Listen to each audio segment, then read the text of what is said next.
골로새서 3장 5절에서 11절까지 말씀입니다. 신약성경 327페이지 골로새서 3장 5절에서 11절까지 말씀입니다. 우리 한 절씩 교독하겠습니다. 그러므로 땅에 있는 지체를 죽이라. 곧 음란과 부정과 사욕과 악한 정욕과 탐심이니 탐심은 우상숭배니라. 너희도 전에 그 가운데 살 때에는 그 가운데서 행하였으나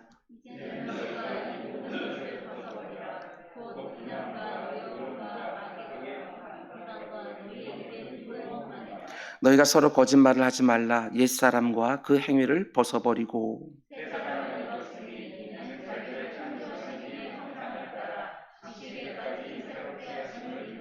우리 함께 거기에는 헬라인이나 유대인이나 할레파나 무할레파나 야만인이나 스구디아인이나 종이나 자유인이 차별일 수 없나니 오직 그리스도는 만유시요 만유 안에 계시니라. 아멘. 아멘. 하나님 말씀이었습니다. 예수님은 우리 그리스도인들에게 이 세상에 빛이 되고 소금이 되라고 말씀하셨습니다. 그것이 바로 성도가 이 땅을 살아가면서 이루어야 될 사명이라고 말씀해 주신 것이지요. 청년 때에 이런 말씀을 들으면 정말 가슴이 뜨거워졌습니다. 사명이라는 단어만 들어도 정말 그 말씀대로 살고 싶은 그런 사모하는 마음들이 우리 가운데 있었습니다. 근데 문제는 무엇이냐? 그렇게 세상에 빛이 되고 소금이 되는 그 방식이라고 하는 것이 무엇인지 잘 알지 못해서 그저 모호한 구호처럼 여기면서 살 때가 참 많이 있다는 것입니다. 어떻게 사는 것이 이 세상에 빛이 되고 소금이 되어서 사는 것이냐? 하나님께서는 우리들에게 어떤 사명을 3터와 1터에서 주고 계시는가? 이런 걸 생각해 볼 때 뭔가 대단하거나 뭔가 근사한 어떤 일들이 아닐 것 같습니다. 목회하면서 점점 깨닫는 것은 거창한 무엇인가를 반드시 해야 되는 것이 아니라 이 세상 속에 들어가서 하나님 말씀대로 살기만 해도, 성도답게 살기만 해도 그 자리에서 빛과 소금의 사명을 감당하며 살 수 있는 것이 아닐까, 이런 생각을 해보게 되어집니다. 하나님의 말씀을 듣고 가정에서 그 말씀대로 자녀들을 양육하기만 해도, 직장생활 하는데 뭔가 특별하게 하나님 말씀대로 직장생활하는 것이 어떤 연관성이 있는가, 이런 거 다 차치하고 그 가운데 하나님의 말씀이 요구하는 대로 살아가기만 해도, 그날 새벽에 들은 그 말씀을 가지고 그날 그 일터에서 살기만 해도 그것이 바로 빛으로 소금으로 사는 성도의 모습이 아닐까, 이런 생각들을 해보게 되었습니다. 오늘 그런 부분들을 함께 묵상하려고 합니다. 오늘은 옥중서신 시리즈 36번째 시간으로 골로새서 20번째 말씀입니다. 말씀의 제목은 음란과 탐심과 악한 말과 차별을 부추기는 세상 속에서, 이런 제목으로 말씀 전하도록 하겠습니다. 여러분과 제가 몸을 담고 살아가는 이 세상은 어떤 세상입니까? 음란과 탐심과 악한 말과 차별을 부추기는 세상이다. 그 안에서 우리 성도들은 어떻게 살아가야 되는가, 이런 제목으로 하나님의 음성을 함께 들으려고 합니다. 우린 지난 시간부터 어떻게 해야 이 땅에서 성도답게 살 수 있는가 하는 주제를 함께 생각해 보고 있습니다. 1장과 2장 말씀을 통해서 우리가 하나님께 받은 은혜와 구원은 도대체 어떤 것인지 그 교리를 가르쳐 주었던 사도 바울이 이제 이어지는 3장과 4장 말씀을 통해서는 그런 은혜와 구원을 받은 성도들은 이제 어떻게 살아가야 되는가, 성도의 구체적인 삶에 대해서 말해주기 시작하는 것이지요. 먼저 이것부터 분명히 하셔야 됩니다. 성도의 삶이라는 주제를 다룰 때에 성경은 절대로 이렇게 저렇게 살아서 하나님이 주시는 복을 받으라, 이렇게 말하는 것이 아닙니다. 한결같이 이런 식으로 말하지요. 네가 이미 하나님께 복을 받았으니 이제부터는 복 받은 사람답게 살아라, 이렇게 가르치는 것이지요. 제가 늘 말씀드리는 것처럼 성경이 말하는 이런 것들은 하고 저런 것들은 하지 말라고 하는 성도의 윤리는 구원의 조건이 아니라 구원받은 결과지요. 이렇게 저렇게 해서 자격과 조건을 구비해야 내가 구원을 받는 것이 아니라 오직 하나님의 은혜로 자격과 조건을 구비하지 못한 내가, 아니 구비할 수도 없는 내가 하나님의 구원을 은혜로 받은 것이지요. 선물로 거저 받은 것입니다. 구원을 받은 이후에 성도다운 삶도 마찬가지입니다. 구원은 하나님의 은혜로 받고 그 다음에 삶은 내 의지와 내 수고로 이루어가는 것이 절대로 아닙니다. 성도의 삶 역시도 오직 하나님의 은혜로만 가능한 것이지요. 그래서 은혜 위에 은혜라고 말하는 것입니다. 은혜로 우리가 살아났고 또 은혜로 우리가 살아가는 것입니다. 이게 성경이 일관되게 말하는 것입니다. 오직 은혜입니다. 근데 문제가 뭐냐? 여러분과 제가 늘 경험하는 것처럼 내가 하나님의 은혜를 모르는 것은 아닌데 도무지 삶이 안 따라준다는 점입니다. 늘 성도답게 살기를 원하고 하나님 앞에서 굳게 결심도 하지만 번번이 성도의 삶에 실패하는 내 모습을 발견하게 됩니다. 도대체 그 이유가 뭘까? 사도 바울은 성도의 삶에 대해서 3장 말씀을 시작하면서 곧바로 이런저런 것들은 하고 이런저런 것들은 하지 말라, 구체적인 사항들을 말해주는 것이 아니라 보다 큰 얼개에서 우리가 어떻게 성도다운 삶을 살 수 있는지를 말해주기 시작합니다. 1절에서 그러므로 너희가 하나님의 이 놀라운 은혜와 복을 받았다면, 그러므로 너희가 그리스도와 함께 다시 살리심을 받았으면 그러므로 너희가 위의 것을 찾으라. 그리고 2절에서는 위의 것을 생각하고 땅의 것을 생각하지 말라. 겉으로 드러나는 어떤 행위 하나하나를 말하기 전에 그 행위를 하게 하는 우리의 마음을 어디에 두라고 말합니까? 위에 두라, 이렇게 말합니다. 내 마음을 이 땅이 아니라 위에 두고 살라, 이렇게 말하는 것이지요. 예수 그리스도와 계시는 그 위에다가, 그분의 통치와 다스림인 그 위에다가 내 마음을 딱 고정시켜 놓고 이 땅을 살아가라는 것입니다. 그래야 이 땅에서 하나님 나라 백성답게, 성도답게 살 수 있다고 말하는 것입니다. 정말 그렇지 않습니까? 내 마음을 땅에 딱 고정시켜 놓고 살게 되면 이 세상이 말하는 원리와 질서를 따라 살 수밖에 없습니다.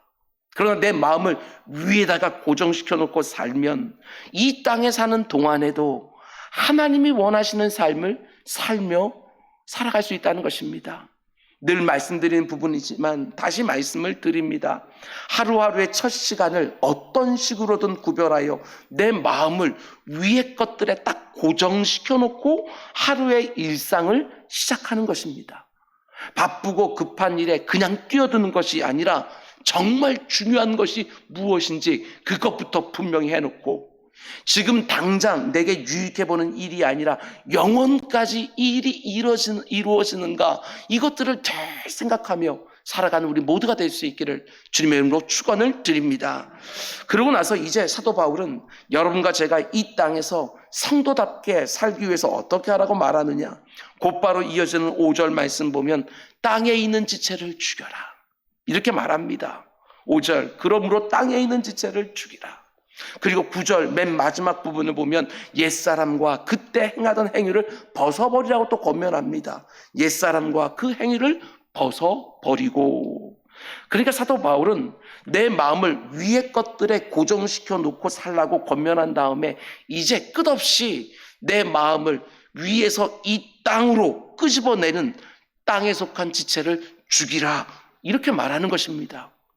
내가 예수 그리스도를 나의 구주로 영접하는 순간 내 옛사람은 죄를 향하여 죽고 하나님에 대하여 새 사람으로 다시 태어났는데, 중생했는데, 그렇다면 이제는 옛사람의 습관들과 행위들은 벗어버려야 되지 않겠느냐, 이렇게 권면하는 것이지요. 여러분, 사도 바울은 굉장히 강한 표현을 사용합니다. 죽여라, 땅에 있는 지체를 죽여라. 왜 이렇게 강하게 말할까? 다른 이유가 있는 것이 아닙니다. 여러분과 제가 성도다운 삶에서 계속해서 실패하는 가장 큰 이유 중에 하나가 뭐냐? 그것은 죽이지 않고 계속해서 여지를 두기 때문에 그렇습니다. 죽이지 않고 여지를 둡니다. 선을 딱 그어야 되는 지점에 정확하게 선을 긋지 않고 애매하고 모호한 점선을 긋고 드나드니까 그 가운데 성도다운 삶에서 계속해서 실패하는 것이지요. 아닙니다. 절대로 그래서는 성도답게 살 수가 없습니다. 내가 그리스도 안에서 정말 중생한 그리스도인이 맞다고 한다면, 다시 태어났다고 정말 믿는다면 이제는 단호하게 살아라, 이렇게 말하는 것이지요. 어정쩡하게 모호하게 살지 말고 선명하게 살아라, 이렇게 말하는 것입니다. 절대로 그 상황에 따라 타협하지 말고 선을 정확하게 그어서 죽이고 벗어버려라, 이렇게 말하는 것이지요. 우리 각자가 그렇게 살아야 되는 것은 말할 것도 없고, 우리 자녀들에게도 믿음의 부모들은 언제나 선을 정확하게 그어줘야 됩니다. 많은 것을 다 누릴 수 있다 할지라도 우리 하나님 아버지가 하신 것처럼 모든 걸 다 즐기고 누려도 되지만 선악을 알게 하는 이 나무만큼은 하고선 쫙하고 정확하게 그어준 것처럼 우리 역시도 자녀들에게, 우리 다음 세대에게 선을 정확하게 그어놓고 그걸 넘어가면 안 된다고, 이것만큼은 안 된다고 가르치는 것이 믿음의 부모의 마땅한 바 아니겠습니까? 오늘 이 설교와 함께 정말 단호하게, 정말 선명하게 하나님의 백성답게 성도답게 살겠다고 또 한 번의 다짐을 하나님 앞에 드리는 우리 모두가 될 수 있기를 주님의 이름으로 축원드립니다. 여러분, 그러면 뭘 죽이고 뭘 벗어버려야 되느냐? 오늘 본문을 보면 구체적인 항목들이 나옵니다. 5절 말씀 우리 다시 한번 함께 읽겠습니다. 그러므로 땅에 있는 지체를 죽이라. 곧 음란과 부정과 사욕과 악한 정욕과 탐심이니 탐심은 우상숭배니라. 아멘. 제가 성경을 어떻게 읽어야 되는지 여러분들에게 자주 말씀을 드립니다. 성경은 한 구절 한 구절도 은혜가 되지만 한 구절 한 구절 따로 떼어서 보면 오해하기가 쉽다고 말씀을 드렸습니다. 그래서 어떤 구절을 제대로 이해하기 위해서는 문맥의 흐름 가운데 속에 꼭 그 구절을 보시라, 이렇게 말씀을 드렸습니다. 또 한 가지 팁을 가르쳐 드립니다. 성경을 읽다 보면 이 5절 말씀처럼 여러 가지 항목이 이렇게 연결되어서 계속해서 나온 것을 보게 되었습니다. 그것이 한 문단이든 아니면 한 구절 안에서든 이렇게 여러 가지 항목이 나올 때는 어떻게 묵상하면 제대로 묵상할 수 있느냐? 묶으십시오. 비슷한 것끼리 묶어서 묵상하게 되었으면 그 가운데 정확하게 우리가 그 의미를 알 수가 있습니다. 여기 5절 말씀 보면 음란, 부정, 사욕, 악한 정욕, 그리고 탐심, 이렇게 5가지 항목들이 나오는데 이건 역시도 2가지로 묶을 수 있습니다. 앞에 나오는 4가지를 성적인 타락, 이렇게 묶을 수 있고, 그 나머지 하나 탐심을 따로 떼어서 묵상하게 되었으면 오늘 본문을 우리가 정확하게 묵상할 수가 있습니다. 먼저 첫 번째로 우리가 죽이고 벗어버려야 되는 것은 성적인 타락이라고 말을 합니다. 우리의 옛사람과 거기에 남아있는 행위라고 할 때 제일 먼저 나오는 것이 성적인 타락이라고 하는 거, 의미심장합니다. 성적으로 타락하게 만드는 행위와 습관을 반드시 죽이고 벗어버리라. 성적인 타락과 관련해서 나오는 첫 번째 항목은 5절 말씀 보면 음란입니다. 음란. 헬라어로 포르네이아라는 단어인데 여기서 바로 포르노라는 단어가 나왔습니다. 성경이 말하는 음란은 결혼 관계를 벗어난 모든 성적인 관계를 말하는 것이지요. 우리가 지난 시간에 보았던 것처럼 결혼이라는 울타리 안에서 부부가 서로를 감사해하며 즐거워하는 것은 성경이 절대로 금하지 않습니다. 그러나 결혼이라는 울타리 바깥에서 이루어지는 모든 성적인 관계는 성경이 엄히 금하고 있습니다. 그런데 문제는 무엇이냐? 우리가 살아가는, 우리가 몸을 담고 살아가는 이 세상은 어떠냐? 세월이 흘러가면 흘러갈수록 여기에 선을 명확하게 긋질 않습니다. 점선으로 그어놓고 별 문제 안 되는 것처럼, 얼마든지 그럴 수 있는 것처럼, 아니 어떨 때를 보면 오히려 음란과 음행을 부추기는 세상처럼 보일 때가 정말 있습니다. 그러나 성경은 절대로 음란과 음행을 가볍게 다루지 않는다는 것을 명확하게 해두라는 것입니다. 혹 유혹받을 때가 있을지라도 내 일평생에 이런 일은 없다. 선을 딱 그어놓고 여지를 주지 말라는 것입니다. 고린도전서 6장에는 이런 구절이 나오지요. 9절, 불의한 자가 하나님의 나라를 유업으로 받지 못할 줄을 알지 못하느냐. 미혹을 받지 마라. 음행하는 자나 우상 숭배하는 자나 간음하는 자나 탐색하는 자나 남색하는 자나. 음란에 대한 항목들을 쭉 열거하고 나서 이렇게 결론을 내립니다. 10절 마지막 부분을 보면 이런 자들은 하나님 나라를 유업으로 받지 못하니라. 음행에 대해서 성경은 하나님 나라를 유업으로 받지 못한다, 이렇게까지 말하고 있습니다. 가벼운 죄가 아닙니다. 성경은 이 주제를 매우 심각하게 다루고 있습니다. 대부분의 죄는 내 몸 바깥에 짓는 죄지만 음행은 자기 몸 안에 짓는 죄입니다. 굉장히 중요한 죄이지요. 에베소 5장에서도 거의 비슷한 말을 합니다. 5절, 너희도 정녕 이것을 알거니와 음행하는 자나 더러운 자나 탐하는 자 곧 우상 숭배자는 다 그리스도와 하나님 나라에서 기업을 얻지 못하리니. 물론 이런 죄를 한 번이라도 지으면 천국에 못 간다, 이런 말은 아닙니다.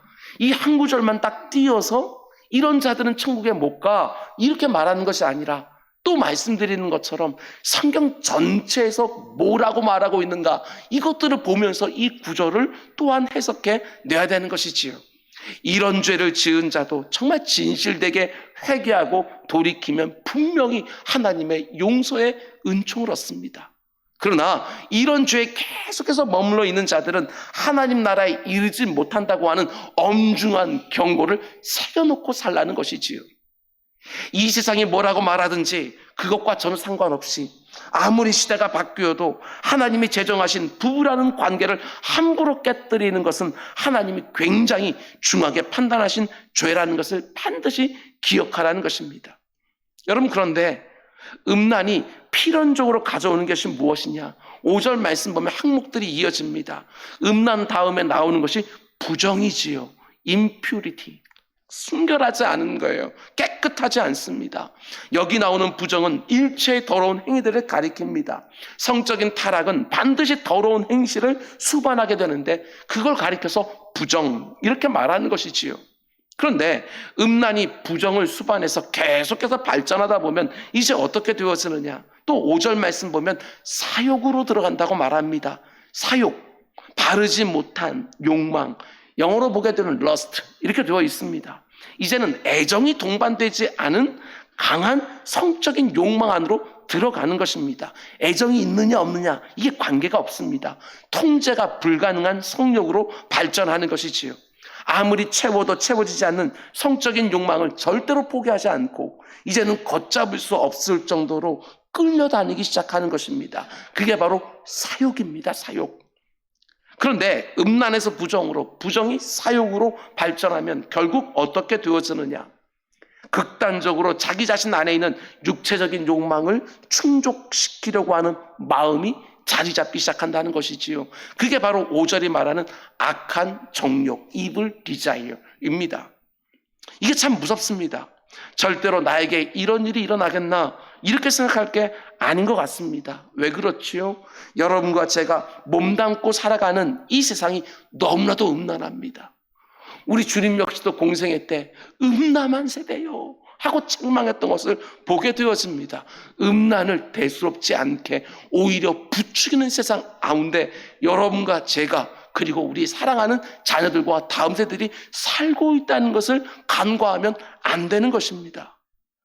어느 순간에 내 마음에 생긴 음란한 생각이 어떤 상황만 딱 만들어지면 음행으로 드러나고, 그 음행이 내 몸과 영혼을 부정하게 만들고, 그렇게 부정해진 몸과 영혼이 통제가 불가능한 사욕이 되게 하고, 이제는 내 마음속에 악한 정욕으로 아예 자리를 잡아버리는 것이지요. 정말 무서운 죄라는 것을 분명히 하고 내 인생의 선을 딱 그어 놓으라는 것입니다. 그 어떤 여지도 주지 말라는 것이지요. 다시 한번 강조해서 말씀드립니다. 오늘 우리가 살아가는 이 시대는 하나님이 딱 그어 놓으신 그 선을 자꾸 넘어서려고 합니다. 하나님이 부부관계 안에서만 가능하도록 경계를 정확하게 세워 놓으셨는데 너무나 많은 사람들이 이 경계를 자꾸 허물려고 합니다. 그것도 하나님이 주신 그 귀한 사랑이라는 이름으로 결혼관계 밖에서도 얼마든지 가능한 것처럼 만들어 놓으려고 하는 것이지요. 서로 사랑하기만 하면 얼마든지 그렇게 할 수 있는 것처럼 생각하지만 하나님의 말씀인 성경은 절대로 허락하지 않는 거예요. 예수님은 부부를 가리켜서 한 몸이라고 말씀하셨습니다. 이것은 단지 문학적인 수사가 아니라 정말 한 몸입니다. 저 역시 제 아내와 결혼한 지 22년이 지나고 23년째 되었는데 살면 살수록 점점 깨닫게 되는 것이 있습니다. 하나님께서 결혼 생활 안에다가 모든 좋은 것들을 다 담아 놓으셨구나. 이것들이 깨달아집니다. 수없이 다른 것이 천지지만 그래도 한 몸으로 살아가면서 하나님이 내게 주시는 모든 좋은 것들과 그 가치들을 다 누리게 되어지는 것입니다. 서로를 위해서 희생하고 헌신하고 언약적인 신실한 사랑으로 서로를 책임지고 살아갈 때에 그 안에서 우리는 하나님의 사랑도 배우게 되어지는 것이고 이웃들을 어떻게 대해야 되는지 그것도 배우게 되는 것이고 성경이 말하고 있는 모든 용서와 배려와 받아냄과 이 모든 것들을 다 부부관계 안에서 정말 체험하며 살 수 있는 것입니다. 정말 복된 것을 부부관계 안에서 다 누릴 수 있는 것이지요. 하나님이 하나 되게 하신 것을 힘써 지켜내고 서로가 서로 안에서 충분히 즐거워하며 누리고 힘을 다해서 끝까지 책임지게 사랑하면서 온전한 자리에 함께 들어갑니다. 이 세상이 아무리 부추겨도 부부의 한 몸을 깨뜨리는 부정한 일들이 일어나지 않도록 하나님이 내게 최고의 선물로 주신 남편과 아내를 소중하게 여기고 허락하시는 순간까지 함께 하나님이 주시는 모든 상황들을 감사하며 살아가는 우리 모두가 되기를 주님의 이름으로 축원드립니다. 그럼 이제 두 번째로 우리가 죽이고 벗어버려야 되는 것이 또 무엇이냐? 성적인 타락에 이어서 5절 말씀 뒷부분을 보면 곧바로 탐심이라는 주제가 나옵니다. 이것도 너무너무 무섭습니다. 탐심. 우리가 이 세상 가운데 하나님 말씀대로 살지 못하게 성도답게 살지 못하는 것 중에 가장 큰 대적 중에 하나가 바로 여러분과 저 안에 있는 탐심이라는 것입니다. 오늘 우리가 몸을 담고 살아가는 이 세상을 또 한번 생각해 보시기 바랍니다. 정말 끊임없이 소유와 소비를 부추기지요. 소유와 소비 말입니다. 여러분, 자아 실현이 소유에 있습니까? 자기 만족이 소비에 있는 것입니까? 근데 이 세상은 끊임없이 자아 실현이 바로 소유에 있는 것처럼 자기 만족이 소비에 있는 것처럼 우리를 자꾸 끌고 갑니다. 이 정도는 소유하고 있어야, 이 정도는 소비하고 있어야 그래도 행복하다고 이 세상이 계속해서 우리를 부추기는 것이지요. 그것이 채워지지 않으면 절대로 그 가운데 속에 하나님 앞에서 감사하며 살 수 없는 것처럼 우리를 계속 만들어 갑니다.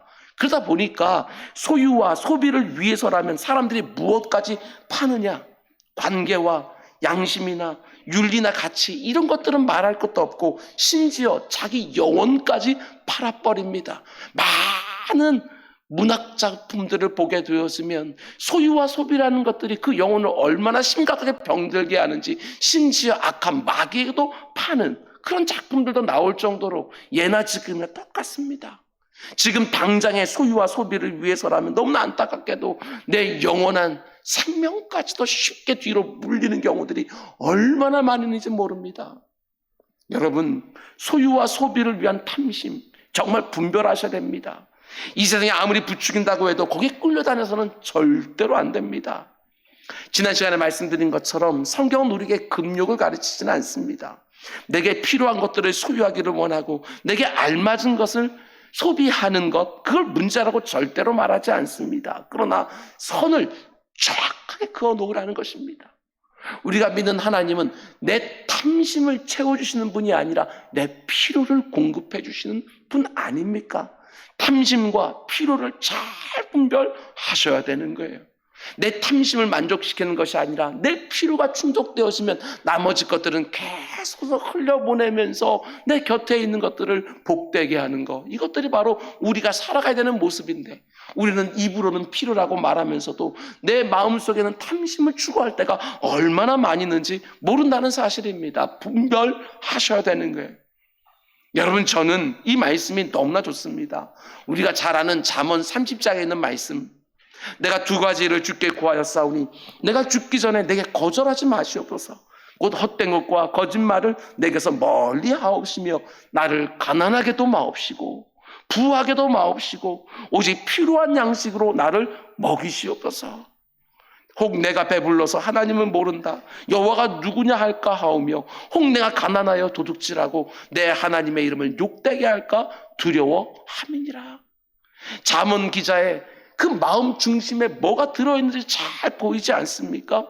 절대로 여러분, 오직 필요한 양식으로 나를 먹이소서, 이 기도를 가지고 내가 지금 구하고 있는 것은 필요한 양식이라고 이렇게 말하면서 내 탐심 있는 이 마음을 속이지 마시기 바랍니다. 분별하셔야 됩니다.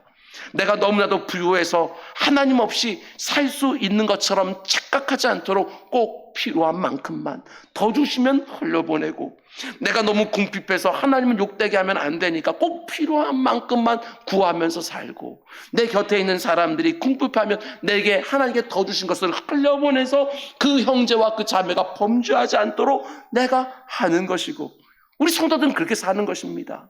탐심으로 뭔가를 계속해서 더 원하는 것이 아니라 하나님을 신실하게 섬기며 살 수 있을 만큼만 있으면 되는 것처럼 우리는 살아가는 것이지요.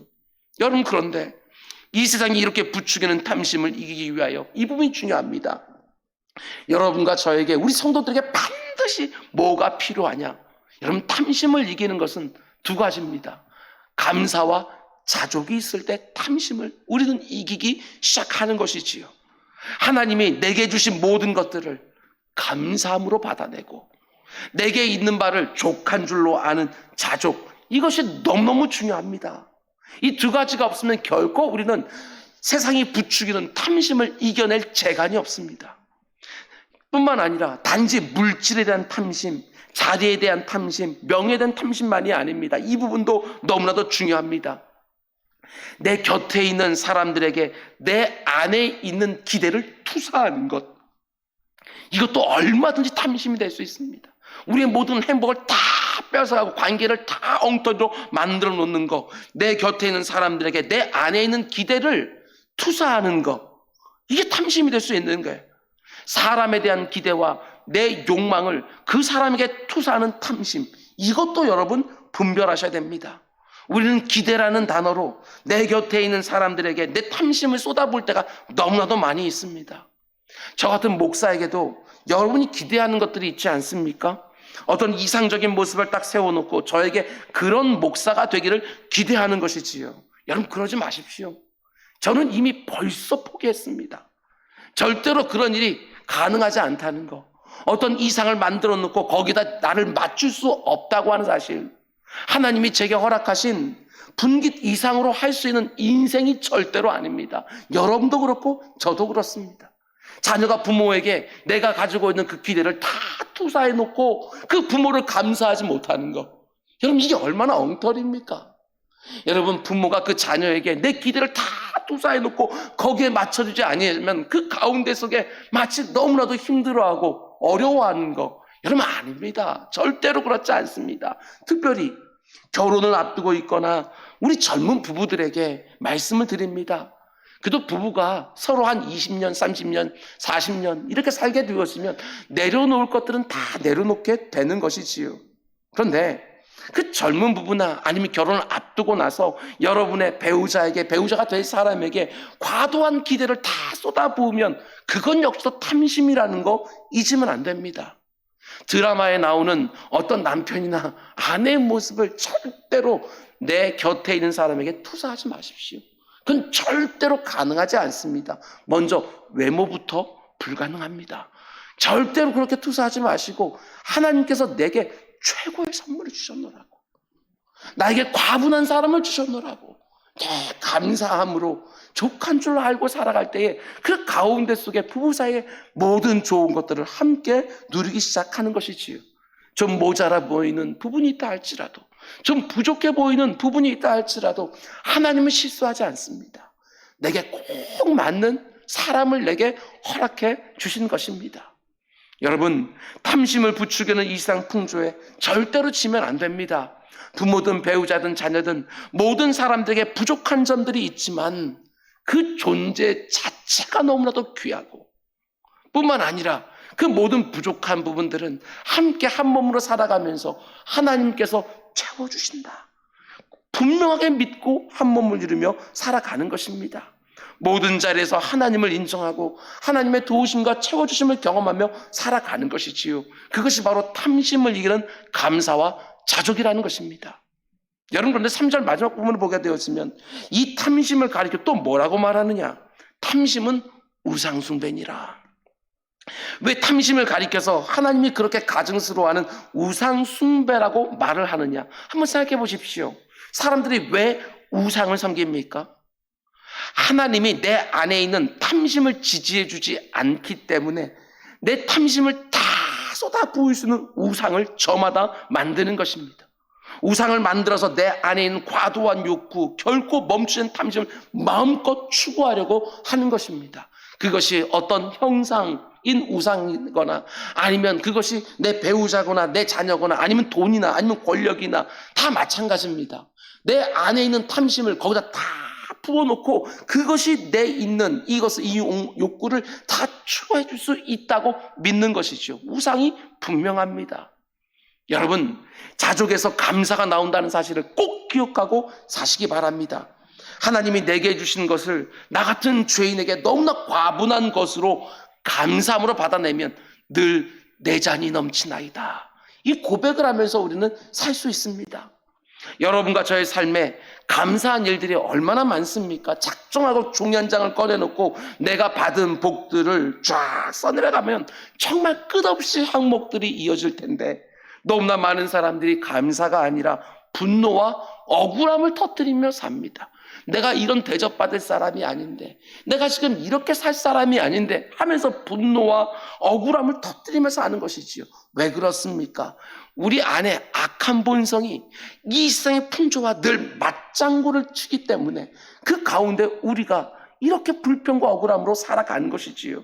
욕망을 극대화시켜 놓은 세대를 살아가고 있기 때문에 사람들이 감사와 자족과 서로에게 고마움을 표하며 살기보다는 늘 불평하며 살아가는 것입니다. 여러분, 내 안에 있는 탐심, 절대로 채워지지 않는 욕망, 이제 그것도 벗어버리는 우리 모두가 될 수 있기를 주님의 이름으로 축원을 드립니다. 그럼 이제 세 번째로 우리가 또 벗어버리고 죽여야 되는 것이 무엇이냐? 7절과 8절 말씀 우리 함께 읽겠습니다. 시작. 너희도 전에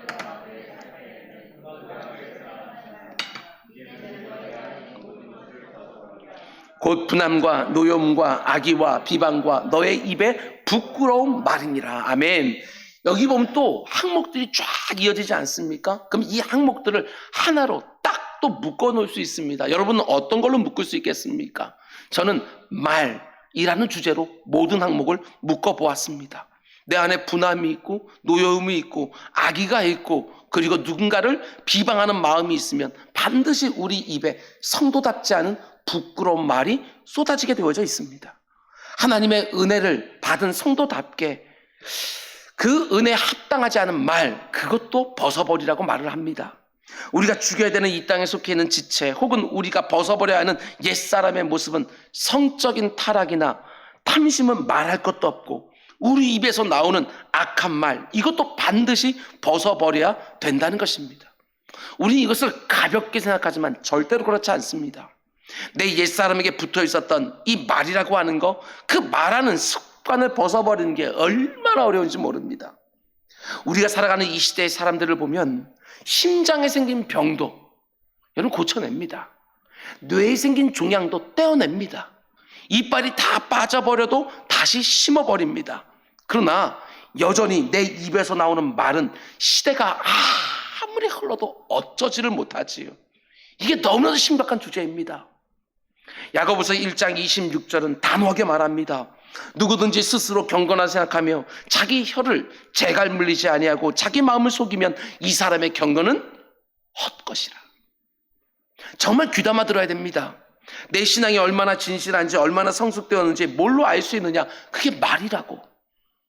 그 사람이 말하는 것을 보면 그 사람의 경건이 진짜인지 가짜인지, 그 사람이 성숙했는지 미숙했는지 어느 정도 알 수 있다고.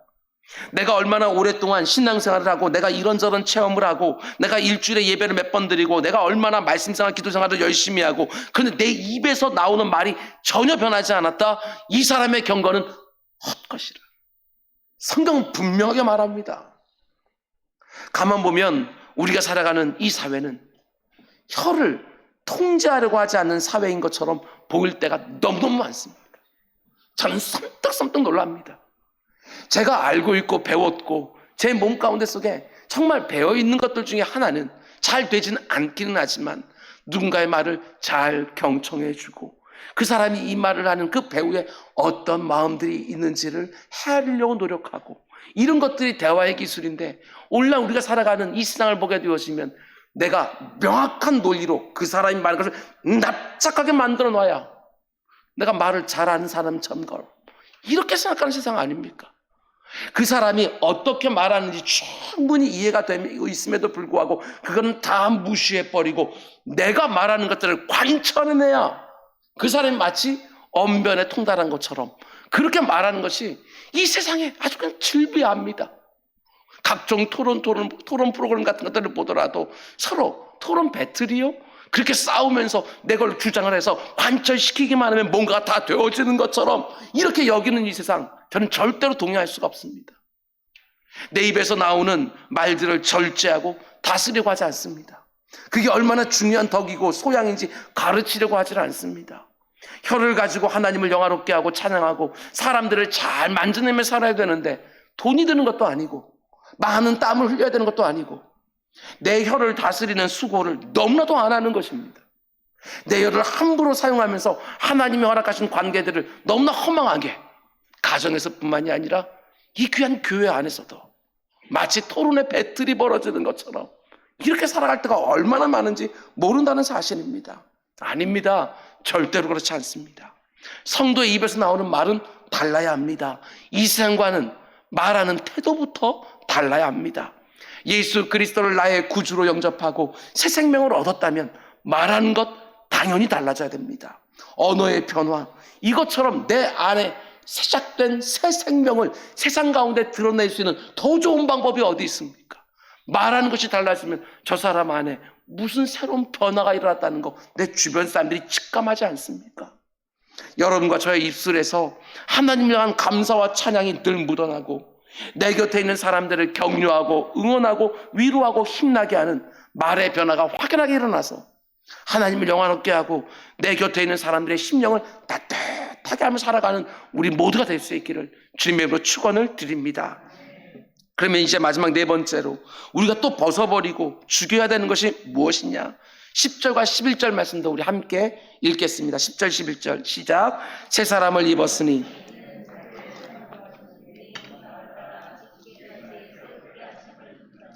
거기에는 헬라인이나 유대인이나 할레파나 무할레파나 이방인이나 수구디아인이나 종이나 자유인이 차별이 있을 수 없나니 오직 그리스도는 만유시요 만유 안에 계시니라. 아멘.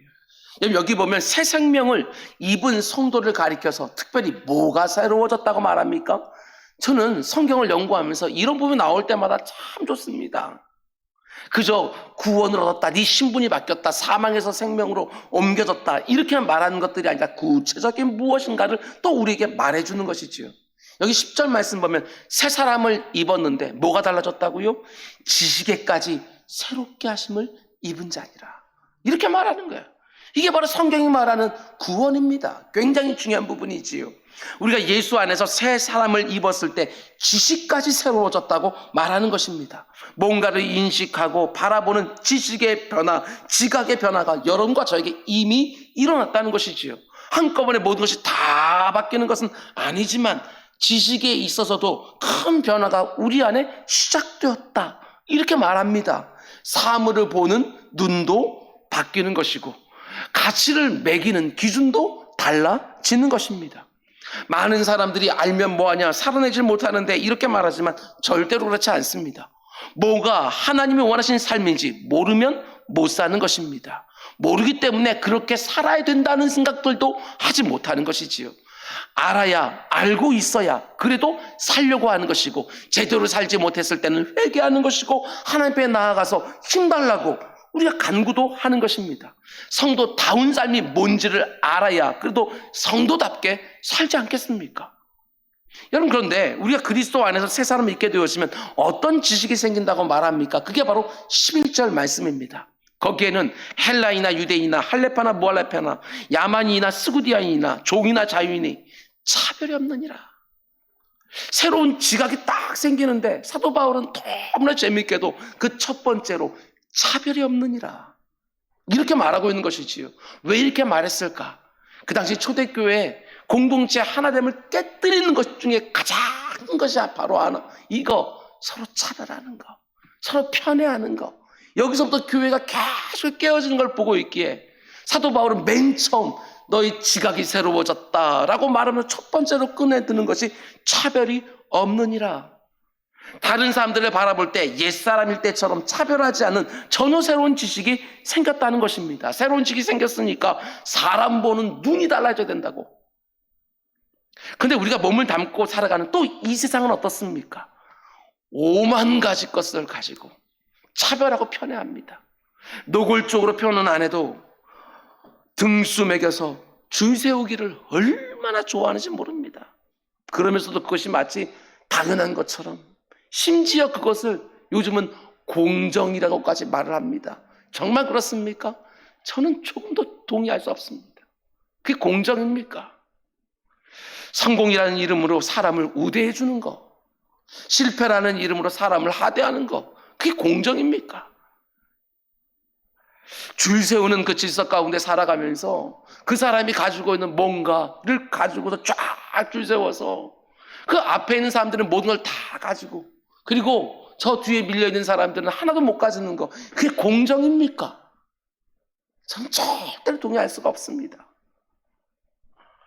그런데 이제 네가 새로운 사람이 되고 사람을 바라보는 새로운 지식이 생겼으니까 이런 특성을 죽이고 이런 모습을 벗어버리라고 말하는 것입니다. 차별이 없느니라. 사도 바울은 갈라디아서 3장에서 예수 그리스도가 십자가에서 이루신 구원을 이렇게 표현합니다. 너희가 다 믿음으로 말미암아. 그 안에 있는 갈라디아 교회 성도들을 다 보면서 사도 바울이 이렇게 말하는 거예요. 너희가 다 믿음으로 말미암아. 너희가 무슨 된데미가 좋아서, 네가 실력이 있어서, 네가 말씀대로 잘 살아서 구원받은 것이 아니고 너희가 다 믿음으로 말미암아 하나님의 자녀가 되었으니, 이런 말이지요. 네가 뭔가 자격이 되어서 이런 것들을 지금 누리고 있는 것이 아니라, 저 사람이 너보다 더 탁월해서 이런저런 걸 누리고 있는 것들이 아니라 오직 하나님은 차별이 없으시다, 이렇게 말씀하시는 것이지요. 너희는 유대인이나 헬라이나 종이나 자유이나 남자나 여자나 다 그리스도 안에서 하나이니라. 여러분, 제가 지금까지 목회해 오면서 정말 조심했던 것 중에 하나가 바로 차별과 편애였습니다. 왜 저에게 그런 마음이 없겠습니까? 저하고 말이 잘 통하고 언제나 저를 위해주고 하면 그 가운데 마음이 이렇게 쑥 하고 더 가고, 언제나 뾰족뾰족하면 그 가운데 조금 거리가 있게 두고 싶은 마음들이 왜 없겠습니까? 그럼에도 불구하고 힘을 다해서 이 차별과 편애로부터 멀어지려고 애를 썼습니다. 때로는 저에게 특별한 대우를 요구하는 분들이 정말 간혹 있었습니다. 그리고 제가 특별하게 대해주지 않으면 그걸 힘들어하기도 했습니다. 그렇지 않습니다. 성경은 아주 명확하게 말합니다. 차별이 없느니라. 이 세상이 만들어 놓은 기준으로 누군가를 차별하거나 편애하면 절대로 안 됩니다. 교회는 그런 곳이 아닙니다. 이 세상이 뭐라고 말하든, 이 세상에서 어떤 평가를 받고 대우를 받든 교회 안에 들어오면 그 존재 자체의 아름다움과 그 존귀함을 인정받을 수 있어야 됩니다. 그게 교회인 것이지요. 이 세상이 요구하는 것들이 하나도 없어도 예수 그리스도 안에는 새 생명의 가치와 복됨을 회복해내는 것, 그것이 바로 교회이지요. 부족한 것은 많지만 그런 교회를 지향하여 가는 것입니다. 하나님이 각자에게 주신 모습을 가지고 서로의 부족한 것들을 채워주면서 함께 온전해지고 함께 풍성해지고 서로를 복되게 하는 것, 그것이 바로 한몸된 교회라는 것입니다. 부부가 한 몸으로서 서로의 부족한 것들을 채워주면서 함께 성숙해져 가는 것처럼 교회 역시도 예수 그리스도를 머리로 하는 한 몸 된 그 지체들로서 서로의 부족하고 모자란 부분들을, 이 세상은 그렇게 하지 않지만 함께 채워주고 함께 그 가운데 도와주면서 함께 자라나는 것, 그것이 바로 교회라는 모습이라는 것입니다. 여러분, 사도 바울이 오늘 본문에서 주 안에선 차별이 없느니라, 너희는 하나이니라 이렇게 말할 때 지금 여러분과 제가 이 말씀을 듣는 것과는 여러분 차원이 다릅니다. 유대인과 이방인들의 엄격한 구분이 있었습니다. 유대인들은 이방인들을 가리켜서 일평생 저들은 지옥의 땔감이라고, 개라고까지 말을 했습니다. 그 가운데 이방인들은 저 교만한 놈들 하면서 또한 이 유대인들을 비방했습니다. 문명이라고 불리는 헬라인들과 야만인이라고 불렸던 수구디아인들도 함께 교회 안에 있었습니다. 더더군다나 여전히 노예제도가 있는 시대입니다. 주인과 종이 한 교회에서 같이 예배를 드립니다. 그런데 그런 세상 한복판에 살아가는 성도들에게 예수 그리스도가 십자가를 쏟아내는 복음이 선포되어지는 거예요. 얘들아, 하나님의 구원은 차별이 없느니라. 그 당시에도 이 말씀이 선포되었는데 2000년이나 지나서 이렇게 모든 사람들이 각자의 존귀함들을 인정받고 있는, 차별하지 말라고 하는 이 세상 가운데서 교회 안에서도 그 사람의 외모를 취하면서 차별하고 편애한다는 것이 이게 얼마나 엉터리인가. 2000년 전에 주어졌던 그 말씀들이 아직까지 여전히도 제대로 실행되지 못하고 있는 그 모습 말입니다. 주인과 종이 한 자리에서 함께 예배를 드리고 고급스러운 옷을 잘 차려입고 말만 해도 고상합니다. 그런 문명인들과 입은 것도 초라하고 말하는 것도 거친 야만인이 동일한 말씀을 듣고 동일한 찬송으로 하나님께 영광을 돌립니다. 그 시대의 교회는 혁명이었습니다. 그 사회의 충격이었어요. 그들이 그렇게 서로를 받아낼 수 있는 이유가 무엇이냐? 딱 한 가지밖에 없습니다. 예수 때문에. 예수 때문에. 그 성품의 고상함 때문이 아니라, 그 인격의 성숙함 때문이 아니라 오직 예수 때문에.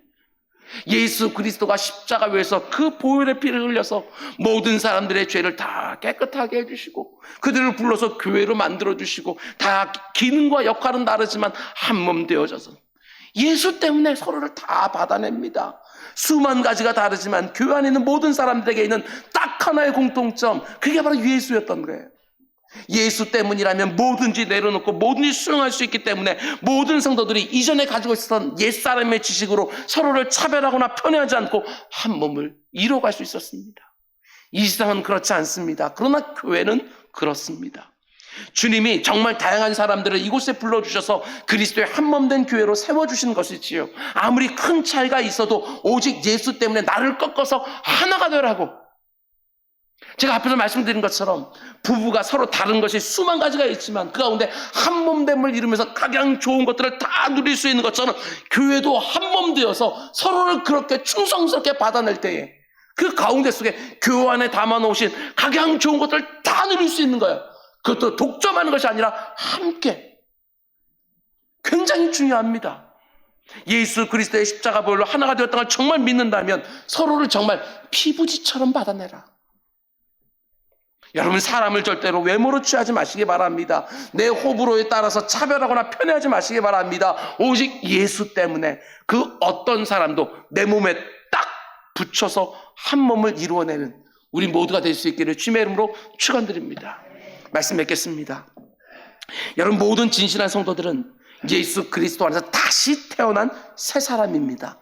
중생했습니다. 그리고 새 사람에게는 그에 합당한 새로운 삶이 있는 것이지요. 그러므로 그리스도 안에서 다시 태어난 생명에 걸맞는 생각과 행위를 날마다 말씀의 자리, 기도의 자리에서 배워가시기 바랍니다. 음란이 아니라 일절 순결함으로, 탐심이 아니라 하나님이 내게 허락하신 모든 것을 감사함으로 받아 자족의 기쁨을 누림으로, 악한 말이 아니라 내 곁에 있는 사람들을 찌르고 아프게 하는 것이 아니라 성도다운 말로 위로하고 격려하고 응원해서 힘나게 하고, 차별과 편애가 아니라 그 누구라도 받아내서 내게 있는 것으로 채워주고 치유해내는 것, 이게 바로 성도의 삶이지요. 한번 생각해 보십시오. 그저 입으로만 내가 이 세상에 빛이 되기를 원합니다, 소금이 되기를 원합니다, 구호만 말하는 것이 아니라 여러분과 제가 정말 구원받은 사람답게 이 세상을 살아가면 이 땅이 어떻게 되어질까? 예수 안에 있는 나 한 사람, 정말 성결하고 거룩하게 살기를 원하는 나 한 사람이 그 자리에 있으므로 그 자리에 음란한 기운들이 물러가기 시작합니다. 서로 음란을 도모하는 것이 아니라 내가 그 자리에 있으므로 음란의 기운들이 좌절되어지는 것이지요. 나와 내 사랑하는 아내가 그리스도 안에서 정말 복되게 살아가는 그 모습으로 깨어질 위기 가운데 있는 가정이 우리 때문에 다시 시작할 힘을 얻는 것, 사명입니다.